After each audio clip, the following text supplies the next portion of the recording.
Be Humble, Be Powerful, a podcast series by me, Francesca Frank, about humility and leadership.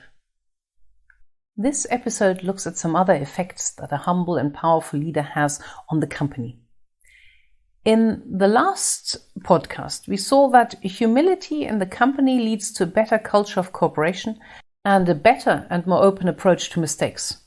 Now we will look at the outside perspective. What effect does a humble CEO have on the company's position in the market? Two interesting studies take center stage. The first, from 2019, looks at what professional investors do. The goal of the study was to find out if investors judge a company to perform better or worse based solely on the humility or non-humility of the CEO. The researchers took as their basis the Standard & Poor's 500, an American stock index that includes the shares of 500 of the largest listed US companies. For each company, they researched whether there was video footage of the CEO. If they found any, they subsequently collected the company performance figures. In the end, they had 122 CEOs from companies with company figures for an impressive total of 881 years of corporate financial history. Next step, the CEO's videos were anonymized and specially trained external observers watched the videos and ranked the CEOs on a humility scale. At the same time, the researchers analyzed the analysts' publicly stated expectations for this company, the company's subsequent published results, and of course the company's overall performance in the stock market.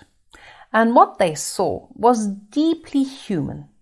Analysts had lower expectations for companies led by humble CEOs. I have to reiterate that. The humbler the CEO, the less the analysts expected. They seem to think, this CEO is so quiet, he's always praising his team, he hardly talks about himself, he admits mistakes, this will probably not work. Well, what then happened in the coming months after the published expectations? Well, the business of the humble CEOs was always better than the forecast, and the analysts saw this as a miracle and now gave a significant valuation bonus. To recap, analysts first underestimate humble CEOs and then give a substantial bonus when their underestimation turns out to be untrue. Sadly, up to now, they also do not seem to learn to correct this expectation discount in subsequent years. As in that wonderful film Groundhog Day, the analyst's brain automatically reacts less to CEOs who are not bursting with ego. They regularly lower expectations for them only to realize with surprise, they're great, which they themselves and the entire market then honor as a consequence. In this way, the professional analyst shows that we as humans are often more impressed, almost animalistically, when we are confronted by a chest-thumping narcissist instead of a pondering sage who puts her team first and admits mistakes or not knowing. It is important to be aware of this impression that humble CEOs create. Yet, in the long run, as we have seen, there is no disadvantage. After all, the companies ended up receiving a bonus for outperforming. Not a bad situation to be in. People expect something from you, but not too much, so you always outperform.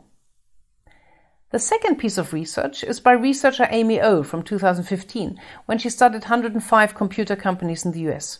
Humble CEOs stood out because they were more likely to succeed in so-called ambidextrous strategies. Ambidexterity here means continuing to run the existing business as well as investing in new things. In other words, being able to milk the old while at the same time embracing the new. If you stop for a moment, you can see what an achievement that is. It means that someone has to have one foot in the future and the other in the present. This works if the CEO brings his or her own top team on board in such a way that they also adopt such a holistic view. If the CEO fails to lead the top management team towards seeing the bigger picture, then disputes often arise between the old and the new business models. Fear of cannibalization leads to less willingness to invest in new areas. And if the new investment does happen, the segments responsible for the new easily feel superior to the old. One interviewee described the situation and the discord it caused. A future-oriented area in the company was given absolute fool's license by the non-humble CEO. The leader of this new area was allowed to badmouth his colleagues, to portray himself as innovative and successful at their expense, and was even protected by the CEO. Who in such a situation would then be willing to help such a business unit? Instead, everyone was delighted when it failed. Amy O therefore found, not surprisingly, that humble CEOs lead their top team better, were able to implement more ambidextrous strategies, and therefore performed better overall as a company. In an interview last year, she also shared with me new research that is in the process of being published. According to it, she was able to demonstrate that the humility of CEOs in US companies also has a measurable positive effect on return on investment. That will definitely please investors and may even enlighten them in the long run to the fact that humble CEOs do not actually need to be slapped down initially with a valuation discount. Now, you may ask if there's a humble CEO out there you could take a closer look at. After all, it always sounds a bit mysterious what such a CEO might look like. Well, voila. In my book, I get to extensively write about and quote the former CEO of Prudential Asia, Wilf Blackburn. I met him in 2019 while speaking to executives at a business school. He stood in front of my participants and told them that in this very moment, as he was speaking to us, his people were having their annual strategy retreat. They had already done one last year without him.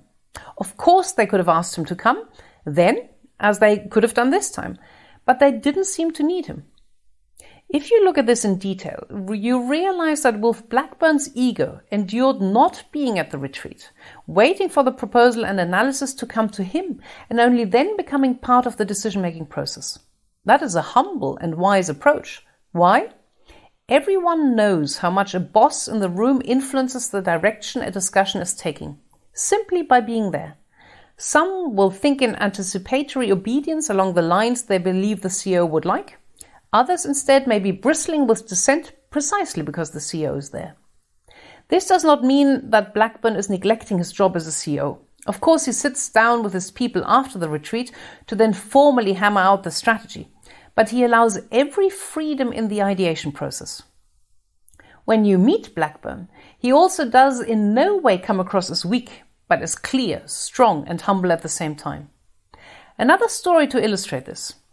His goal was to change the company culture.